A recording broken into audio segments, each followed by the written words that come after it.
So we left off to kind of briefly introducing the idea of a buttress. So medieval builders used buttresses to kind of counteract or absorb the sideways thrust. And buttresses are basically placed at right angles to the outer walls, and the weight from the outer walls pushes into them, and they transfer the force into the ground.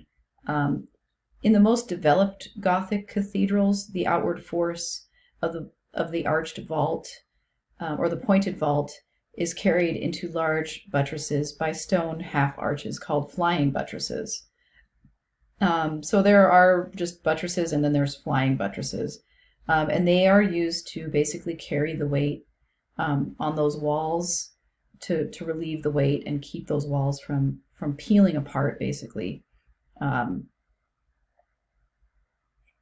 So flying buttresses allowed medieval builders to build their cathedrals higher, and the flying buttresses had an added benefit. They transferred so much weight from the walls that the walls of the cathedral could be filled with large, elaborate stained glass windows. And the interior of these Gothic cathedrals really emphasizes verticality, which is a nod to the position of heaven, which is believed in most cultures and in Christianity to be above us. So heaven is thought to be in the sky, basically, or above us. And the eye is led upward by these tall ceilings of the interior of these cathedrals to remind us of God's presence.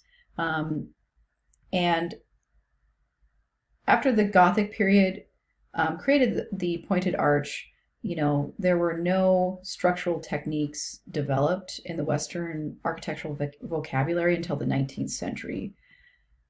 So here's the outside of Notre Dame in France. This is the exterior, like I said. The walls are so tall and so wide, and the pointed arch really, there's a lot of force coming down because it's so steep, that these buttresses, which is basically, on the outside of the building, they create these flying buttresses to transfer that weight and to hold those walls up and keep them from peeling apart due to the thrust transferred from the pointed arches that are used, and just the verticality of the building. And the stained glass windows are here. They are on the outside of the walls, in large part because of the flying buttresses, and the fact that the stained glass windows cover up most of the walls on the interior of the church, just allowing that light in, which light is a symbol of God as well, and the verticality of the building also ties into the divinity, or into the divine. So the pointed arch, or the Gothic pointed arch, really helped to create those vertical spaces in the Gothic cathedrals.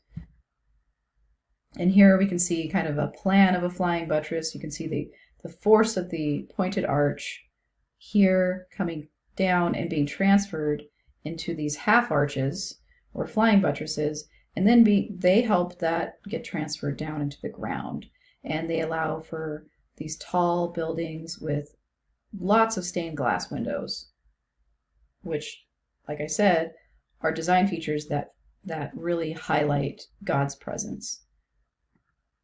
So we're going to go into wooden frameworks. Wood has been used for a very long time as a building material. Think about a teepee. It's just a kind of almost like a tent, but obviously specific to the Native American culture.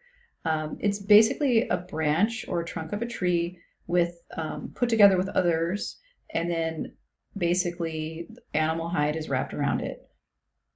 And like I said, teepee is basically kind of a form of a tent, which was used by many cultures through the ages, especially by hunter-gatherer type cultures, because they needed to be on the move. They needed something lightweight that they could take down and then put back up again.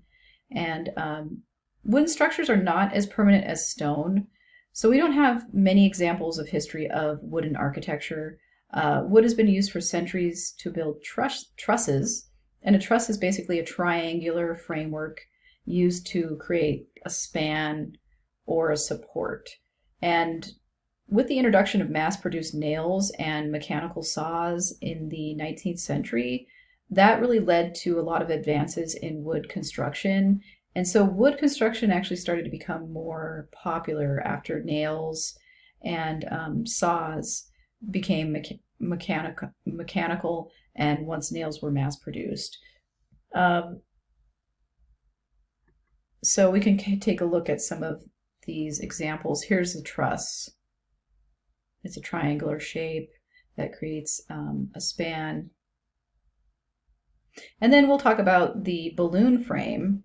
So basically, the heavy timbers were replaced with lightweight, thin studs held together with nails.